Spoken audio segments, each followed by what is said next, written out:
Marco Polo, Italian explorer. A Venetian trader named Marco Polo is thought to have traveled through Asia at the height of the Mongol Empire. At the age of 17, he initially set out on an overland journey down what would later come to be known as the Silk Road with his father and uncle. Once in China, Marco Polo attended the court of the ruthless Mongol Emperor Kublai Khan, who sent him on journeys to assist in running the empire. Marco Polo spent 24 years traveling. His father and uncle, among others, had already traveled to China, therefore he wasn't the first European to do so. Nevertheless, he rose to fame for his travels because of a well-known book he co-wrote while imprisoned in Genoa. Marco Polo, The Early Years. A wealthy merchant family raised Marco Polo in the Italian city-state of Venice in the year 1254. The previous year, his father Nicole and uncle Maffei had embarked on a lengthy commercial voyage. As a result, once his mother passed away while he was a little child, he was raised by extended family. Initially, Nicole and Maffei lived at Constantinople, which had been ruled by the Latins since the Fourth Crusade of 1204, for about 6 years. The two brothers then traveled to Soldea, a port city that is today known as Sudak in Ukraine,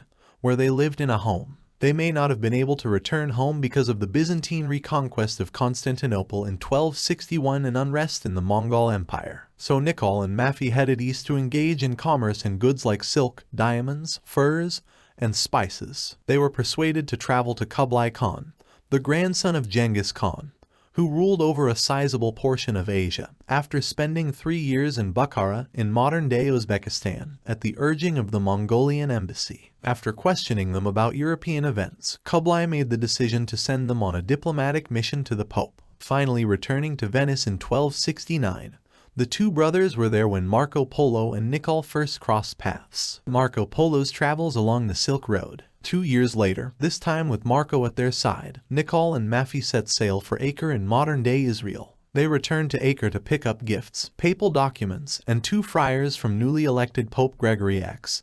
The friars quickly abandoned the expedition. The Polos continued on, possibly by camel, to the Persian port city of Hormuz. They had obtained some holy oil from the Church of the Holy Sepulchre in Jerusalem at the request of Kublai Khan. Since they couldn't find any boats that suited them, they chose a series of overland trading routes that would later come to be known as the Silk Road. They slowly traveled through deserts, high mountain passes, and other difficult terrain over the course of the following 3 years, encountering people from different cultures and religions. Around 1275, they finally made it to Kublai Khan's lavish summer palace in Chengdu, also known as Xanadu, which is roughly 200 miles northwest of his winter residence in contemporary Beijing. Marco Polo was brought into the court of Kublai, who typically hired foreigners to run his empire, probably in the capacity of a tax collector. The Venetian was once dispatched on official business to Hangzhou, a port city that, like Venice, was built around a network of canals. Additionally, Marco Polo is said to have traveled across present-day Myanmar and inland China. The Polos finally obtained Kublai's approval to escort a young princess to her destined spouse,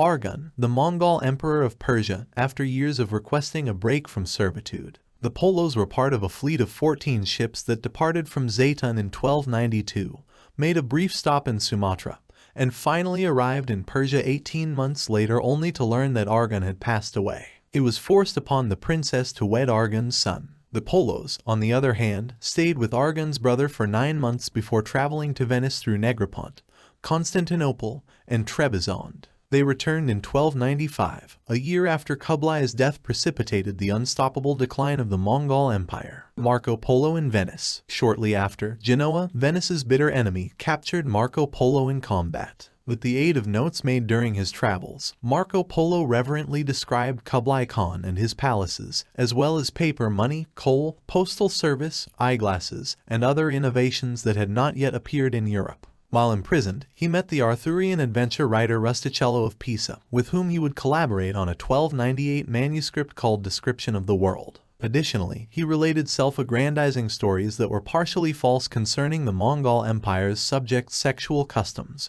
court intrigues, trade, and geography. Marco Polo was able to go back home in 1299 because to a Genos-Venetian peace deal. He most likely never again ventured outside of Venice. He wed Donata Badur the next year, and the two would go on to produce 3 children. Little is known about his later years other than the fact that he continued dealing and engaged in legal disputes with a cousin. After serving as an inspiration to explorers of a subsequent generation, Marco Polo passed away in January 1324. Asian sources never mentioned him. Whatever we know about him comes from his own writing and a few Venetian documents. A tiny minority of doubters have questioned whether Marco Polo ever made it to China due to the absence of concrete evidence. They cite mistakes in the travels, as well as his inability to mention customs like chopstick use and foot binding, as evidence to support their argument. However, the majority of academics are persuaded by Marco Polo's account's level of detail, which, in their opinion, mostly corroborates with existing archaeological, historical, and geographic records.